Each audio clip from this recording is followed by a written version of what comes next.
Baik, dan kesempatan yang pertama saya persilakan kepada pembicara satu dari tim Pro. Silakan. Terima kasih atas waktu dan kesempatan yang telah diberikan kepada saya. Saya sebagai pembicara satu akan memaparkan argumentasi saya mengenai kurikulum Merdeka Belajar, memberikan ruang lebih luas kepada guru untuk lebih kreatif dan inovatif dari sudut pandang. Berdasarkan Undang-Undang Nomor 20 Tahun 2003 ditegaskan bahwa pendidikan merupakan suatu tujuan negara yang berlandaskan akan Pancasila dan Undang-Undang Dasar 1945 yang berjalan sesuai dengan norma agama, kebudayaan Indonesia serta tuntut akan perubahan zaman. Untuk memenuhi kebutuhan pendidikan ini agar bisa terrealisasi dengan baik, maka dibuatlah suatu kurikulum. Kurikulum merupakan suatu program belajar, suatu rencana yang berisikan proses pembelajaran yang diprogramkan, direncanakan, disusun, dan dirancang agar bisa menjadi satu acuan ketika melakukan proses pembelajaran, baik itu kepada tenaga pendidik maupun peserta didik itu sendiri. Kurikulum Merdeka Belajar ini merupakan suatu opsi tambahan atau pilihan yang diberikan oleh Kemendikbudristek untuk sebagai suatu jalan keluar untuk melakukan proses pemulihan pembelajaran yang terjadi akibat COVID-19 ini.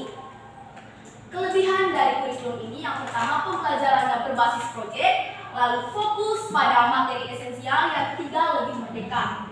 Kami setuju bahwa kurikulum ini memberikan ruang lebih luas kepada guru untuk lebih kreatif dan inovatif. Nah, pertama kita lihat poin bahwa kurikulum ini fokus pada merupakan pembelajaran berbasis proyek. Jika kurikulum sebelumnya membuat guru memperhatikan kuantitas materi yang diberikan kepada siswa, kali ini yang diperhatikan oleh guru itu adalah kualitas. Bagaimana ketika mengajar, guru itu mampu memanage proses pembelajaran tersebut agar siswa dapat menerapkan apa yang diajarkan pada proyek yang akan dihasilkan setelah proses pembelajaran tersebut. Yang dituntut di sini itu adalah bagaimana kreativitas, bagaimana inovatifnya seorang guru ketika dia mengajar, dia bisa membuat siswa paham dan mengerti sehingga mereka bisa menerapkan tujuan pembelajaran itu sendiri dalam kehidupan mereka. Selain itu, proses sosialisasi mengenai kurikulum ini bukan dilakukan dan bertujuan untuk memberikan pemahaman lebih luas kepada guru-guru.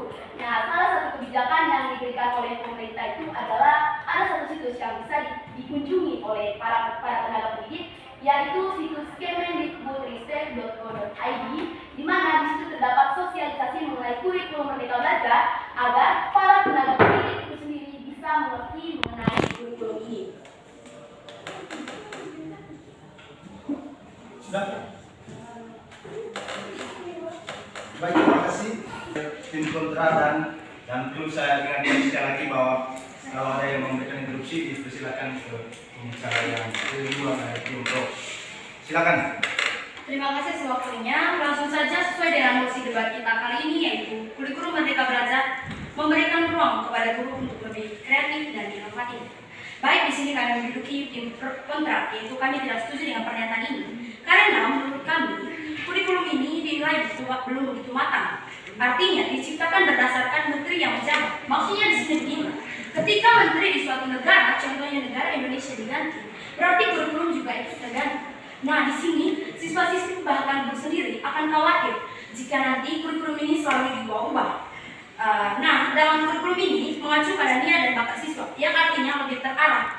Ketika kurikulum ini diterapkan, berarti siswa dan siswi hanya fokus pada minat dan bakatnya saja. Terus pertanyaan dari kami, bagaimana dengan mata pelajaran umum? Itu yang kami perlu tanya. Lalu, perkembangan kurikulum baru membutuhkan perencanaan yang matang, yang artinya harus betul-betul mempertimbangkan dengan kemampuan siswa itu sendiri. Jadi kami tidak setuju dengan mosi ini, yaitu kurikulum Merdeka Belajar memberikan ruang kepada guru untuk lebih. Jadi Anda diinterupsi. Silakan disampaikan instruksinya. Dalam kurikulum Merdeka Belajar ini ada formula yang dinamakan formula pratinjau. Jadi kurikulum ini melakukan pratinjau apakah guru-guru mampu beresiliensi dan beradaptasi terhadap segala jenis treatment untuk mencari stimulus dengan problematika pendidikan di Indonesia. Sudah, baik. Sebelumnya saya konfirmasi apakah instruksinya diterima atau ditolak? Diterima? Diterima. Oke, silakan. Sebelumnya kami tidak mengerti dengan apa itu problematika. Jadi mungkin bisa dijelaskan secara singkat. Oke, silakan dibantu untuk menjelaskan. Terima kasih atas waktu yang diberikan. Problematika itu adalah masalah, yaitu kelanjutan dari kata problem. Kata dasarnya ada problem. Problem itu adalah masalah. Gimana? Sudah bisa dipahami? Oke, kalau begitu kita lanjut waktunya. Oke, silakan. Kami tidak setuju dengan mosi ini tadi berkaitan dengan kurikulum Merdeka Belajar memberikan ruang kepada guru. Karena di sini guru hanya fokus pada minat bakat siswa saja. Mereka tidak bernilai dengan keterampilan siswa yang lain dengan mata pelajaran umum dari siswa itu sendiri. Jadi kami akan membahas apa yang dipertanyakan tadi itu yang diinstruksi. Jadi maksudnya kami di sini guru-guru hanya fokus pada materi minat dan bakat saja. Jadi kurikulum ini kami tidak setuju karena itu mengacu hanya minat dan bakatnya saja. Sedangkan materi umumnya pada dasarnya misalnya sekolah SMA atau SMK tidak diteruskan. Terima kasih. Sudah? Baik, terima kasih pada pembicara pertama dari tim kontra. Kesempatan selanjutnya saya persilakan kepada pembicara kedua dari tim pro, dan sekali lagi saya ingatkan kalau mau interupsi dipersilakan ke pembicara kedua dari tim kontra. Silakan. Terima kasih atas waktu yang diberikan kepada saya. Saya akan memaparkan berargumen dan berstatement mengenai bahwa kurikulum Merdeka Belajar itu dapat meningkatkan ruang guru untuk berinovasi dan berkreasi. Saya rasa ini sesuatu yang sudah faktanya itu case close atau tidak perlu dibahas lagi, karena di kurikulum Merdeka Belajar itu atau kurikulum prototipe ini dia itu meningkatkan kemampuan empiris dari seorang guru serta meningkatkan kemampuan adaptif, kognitif dan psikomotorik dari seorang guru tersebut. Di mana di sini guru bukan hanya sebagai mediator maupun fasilitator, tapi dia menjadi indikator dalam belajar itu sendiri. Lalu yang kedua, kenapa di sini di kurikulum Merdeka Belajar ini di guru-guru itu ditingkatkan inovatif dan kreativitasnya? Karena perlu diketahui, data survei 2016 menurut program International Social Assessment itu mengatakan bahwa Indonesia di Asia Pasifik sebagai negara berkembang hanya menduduki posisi ke-10 dari 15 negara. Oke, Anda diinterupsi, silakan disampaikan poin interupsinya. Saudara-saudara pembicara dari Info, saya sedang mengatakan bahwa kurikulum belum baik.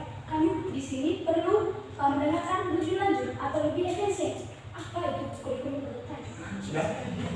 Baik, sebelumnya apakah interupsinya diterima atau ditolak? Diterima. Oke, silakan. Terima kasih atas interupsi yang diberikan. Terus saya jelaskan lagi, mungkin Anda tidak menanggapi apa yang disampaikan oleh teman kami di pembicara pertama. Dia akan mengatakan apa itu kurikulum Merdeka Belajar. Kurikulum Merdeka Belajar adalah kurikulum yang dikeluarkan oleh Nadiem Makarim, yaitu suatu kurikulum yang berfokus kepada nilai-nilai esensial dengan nilai-nilai empiris dari sebuah pelajaran. Yang kedua, saya ingin melanjutkan argumen statement saya tadi berkaitan dengan kompetisi guru Indonesia, yaitu pendidikan Indonesia di Asia Pasifik itu masih berada di urutan ke-10 dari 14 negara berkembang, dan kompetisi gurunya itu saja berada di urutan terakhir di negara-negara berkembang pada kurikulum 2013 yang dilansir pada survei PISA tahun 2016. Lalu menurut indikator penilaian global, Indonesia itu hanya mencatatkan skor 0,689 dari 118 negara, di mana Indonesia hanya berada di 113 negara dengan kompetisi guru sangat-sangat rendah. Lalu yang kedua, guru-guru di kurikulum prototipe ini, guru-guru akan belajar secara fleksibel, tidak akan ada, karena setahu dari masyarakat Indonesia itu sudah mengatakan bahwa guru-guru di Indonesia itu dalam proses belajar mengajar itu hanya mengandalkan suatu yang disebut formalitas, otoriter, dengan mereka itu monoton dalam belajar mengajar. Nah, di sini kurikulum prototipe ini mengajarkan guru supaya beresiliensi terhadap segala jenis kejadian-kejadian yang terjadi di sekitarnya untuk mampu diberikan kepada murid-murid. Lalu guru-guru juga akan mendapat kebaikan, kelebihan dari kurikulum prototipe ini karena tidak dipusingkan lagi dengan problematika administrasi pada kurikulum dari 13. Saya rasa itu saja. Terima kasih. Baik, terima kasih kepada pembicara kedua dari tim Pro. Kesempatan selanjutnya saya persilakan untuk pembicara kedua dari tim kontra dan sekadar mengingatkan kalau mau melakukan interupsi diberikan kepada pembicara yang ketiga. Silakan. Bapak Guru Dewan Juri yang saya hormati, serta Bapak Moderator, terima kasih atas waktu dan kesempatan yang telah diberikan kepada saya untuk berbicara. Tadi saudara mengatakan bahwa dalam suhu global itu dinilai karena tingkat guru itu paling rendah. Berarti dari penyampaian argumen dari saudara tadi mengatakan bahwa dinilai dari tingkat guru itu paling rendah. Berarti kamu menganggap bahwa kurikulum mereka belajar ini memikirkan guru saja, tidak memikirkan para murid. Perlu kita ketahui bersama, kurikulum mereka belajar itu dinilai ada kelemahan-kelemahan yang mencolok. Yang pertama, kurikulum mereka belajar saya seperti disampaikan oleh pembicara satu tadi bahwa itu diciptakan berdasarkan guru yang menjabat, Kementerian Pendidikan yang menjabat. Lalu, kurikulum ini akan membawa dampak. Yang pertama, sepi peminat. Sepi peminat dalam arti, jika saya kan kurikulum mereka belajar ini fokus pada minat dan bakat siswa. Jadi, misalkan contoh, dalam satu sekolah, dalam satu bidang, kurikulum mereka belajar ditetapkan dan ada sekian siswa memiliki minat-minat. Jika salah satu minat yang ditetapkan dan banyak siswa yang suka pada yang itu, lalu peminat yang lain akan sepi. Artinya ada peminat tapi sepi peminat. Lalu kurikulum mereka belajar ini dinilai masih seumuran jabat. Kurikulum mereka belajar ditetapkan harus sesuai dengan SDM, sumber daya manusia. Ketika kurikulum dalam satu bidang pendidikan diterapkan harus sesuai dengan sumber daya manusia. Oke, Anda interupsi, waktu berhenti. Silakan disampaikan dulu poin interupsinya. Baik, terima kasih sebelumnya. Jadi di sini Anda menjelaskan bahwasanya kurikulum ini dalam hal ini itu masih baru di Indonesia. Dalam hal itu juga kurikulum ini merupakan kurikulum yang dalam hal ini sudah diganti beberapa kali. Perlu Anda ketahui bersama bahwa jika Anda mendalami seperti apa itu sistem pendidikan, Anda akan menemukan istilah yang namanya progresivisme. Nah, istilah ini atau sistem ini dia sangat menekankan pendidikan yang non otoriter atau dalam hal ini tidak menekankan pada siswa, guru dan juga sekolah itu sendiri. Nah, kita tahu bahwasanya di kurikulum ini juga dalam ini lebih fleksibel atau dalam hal ini dia searah dengan sistem progresivisme. Jadi kira-kira treatment yang seperti apa yang Anda tawarkan jika atau melihat situasi Indonesia saat ini, dan apakah treatment itu searah dengan sistem progresivisme yang menolak adanya pendidikan yang non otoriter atau non regulasi? Baik, sebelumnya saya konfirmasi apakah interupsinya diterima dari Bapak? Diterima? Oke, silakan dilanjutkan. Oke, baik, terima kasih saya diinterupsi. Oh tidak, meskipun sekalian mengatakan bahwa kurikulum mereka belajar ini, kami sangat tidak setuju karena meskipun kurikulum mereka belajar diterapkan harus sesuai dengan sumber daya manusia, yang artinya dalam suatu pendidikan atau dalam suatu bidang sekolah, sumber daya di sekolahnya itu sudah fasilitasnya sudah sangat bagus, tetapi masih banyak sumber daya sekolah yang ada di Nusa Timur ini yang fasilitasnya masih memadai. Kurikulum mereka belajar harus ditetapkan berdasarkan pertimbangan, tidak boleh ditetapkan atas dasar kemauan. Karena kami mengatakan atas dasar kemauan. Kenapa? Karena kurikulum mereka belajar ini ditetapkan berdasarkan menteri yang menjabat Indonesia. Jadi, apakah kalian tidak merasa khawatir? Sekalipun dia mengatakan dampak-dampak dan positif, mengatakan kelebihan-kelebihan dari kurikulum ini, tetapi perlu kita ketahui bersama bahwa kurikulum merdeka belajar yang ditetapkan oleh Menteri Pendidikan. Anda interupsi. Baik, jadi di sini instruksi yang kami berikan tadi kan berkaitan dengan apa treatment Anda, apakah searah dengan sistem progresivisme yang sangat menolak adanya pendidikan yang otoriter atau dalam hal ini lebih menekankan pada guru, siswa dan lain sebagainya. Nah, di sini Anda menjawab bahwasanya pendidikan sebuah kurikulum itu harus melihat seperti apa sumber daya manusia. Jadi Anda paham bagaimana latar belakang dari kurikulum ini. kurikulum prototipe itu dibuat dengan latar belakang melihat bagaimana situasi Indonesia saat ini. Banyak sekali remaja-remaja yang dalam hal ini kewalahan mengikuti kurikulum darurat, yang dalam hal itu kan kurikulum darurat itu mengikuti kurikulum 13 dan juga menggunakan sistem online. Sehingga di situ pemerintah melihat situasi masyarakat dan juga melihat bagaimana aspirasi remaja dalam hal itu untuk menetapkan sistem pendidikan apa yang sebenarnya bisa direalisasikan Indonesia. Terima kasih. Oke, saya konfirmasi sekali lagi apakah diterima atau ditolak. Oke, bisa diterima. Silakan Oke, dan dimulai. saudara mengatakan tadi bahwa kurikulum ini adalah kurikulum yang menentukan para siswa dan para guru. Dari saudara juga mengatakan bahwa karena dilihat dari keadaan Indonesia mulai dari kurikulum yang 13. Interupsi. Sudah tidak lagi lanjut. 2013. Apakah jika kurikulum Merdeka Belajar 2000 ini diterapkan akan menghilang kurikulum 2013? Tidak ada lagi penerapan kurikulum ke-13. Ya Pak, lanjut ke materi. Silakan. Oke baik, lalu akan ada kelas kosong. Kami mengatakan penerapan kurikulum Merdeka Belajar akan ada satu dominan dan akan ada kelas kosong. Kenapa dikatakan sebagai kelas kosong? Karena banyak siswa yang fokus pada minat dan bakatnya saja. Tetapi jika mereka terlalu fokus pada bakat dan minat, kelas akan kosong. Dari sekian terima kasih.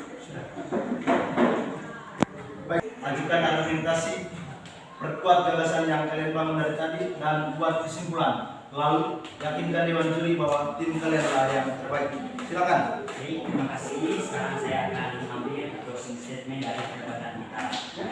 Jadi sebelum itu kita tahu dulu seperti apa itu kurikulum. Jadi kurikulum itu seperti yang Pak saya jelaskan tadi, yaitu merupakan rencana pendidikan di mana kurikulum ini ditetapkan dengan melihat situasi dari suatu wilayah tertentu. Nah di sini kurikulum Merdeka Belajar itu adalah kurikulum baru yang diciptakan atau yang dibuat oleh Menteri Pendidikan Indonesia dengan melihat situasi dan aspirasi masyarakat Indonesia. Jadi aspirasi dari para remaja di sini itu mereka sangat-sangat tidak, dalam hal ini sangat tidak bisa mengikuti sistem pendidikan yang dari darurat atau menggunakan sistem online. Maka di sini buatlah kurikulum ini sendiri. Dan di sini juga seperti yang Pak saya jelaskan tadi, bahwasanya ada landasan utama dari pendidikan atau kurikulum itu sendiri, yaitu pada landasan Pancasila dan juga Undang-Undang Dasar. Nah, perlu diketahui bersama kenapa kami di sini sangat setuju dengan adanya kurikulum Merdeka Belajar ini. Yang pertama, kita lihat sistem produksi di sini. Di sistem ini dia sangat menekankan sistem yang non-otoriter. Kita tahu bahwasanya kurikulum Merdeka Belajar ini lebih fleksibel, di mana di sini itu sangat merdeka. Baik, jadi di sini juga kelebihan dari sistem itu yang pertama di sini itu lebih merdeka. Nah, di sini lebih digerakkan pada siswa, guru, dan sekolah. Nah, karena masih debat kita pada hari ini itu lebih kepada seperti apa inovatif guru. Jadi kami di sini akan membahas seperti apa kemerdekaan yang didapatkan oleh guru. Yang pertama, di sini tuh guru bebas menentukan metode apa yang digunakan.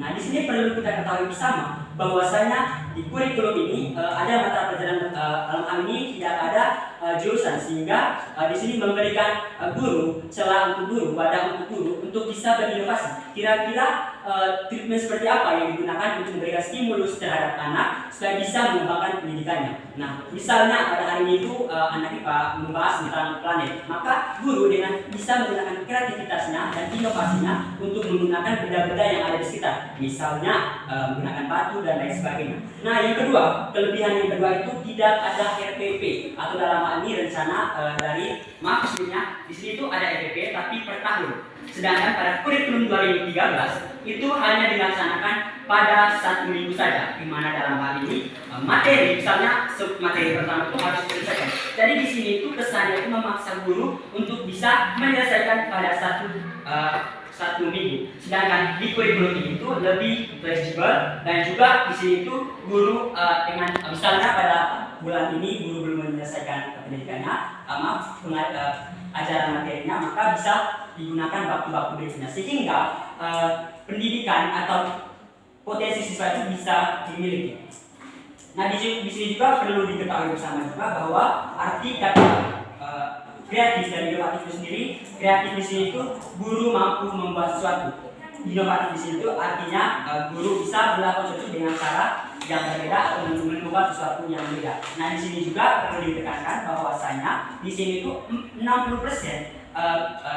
sistem pelajaran itu menggunakan proyek, sehingga di sini itu memberikan wadah kepada guru untuk lebih kreatif, untuk lebih inovatif, memilih treatment seperti apa untuk mengembangkan sistem pendidikan itu sendiri. Nah, jika ditanya apakah kurikulum Merdeka Belajar ini memberikan ruang pada guru untuk lebih kreatif dan inovatif, jawabannya tentu iya.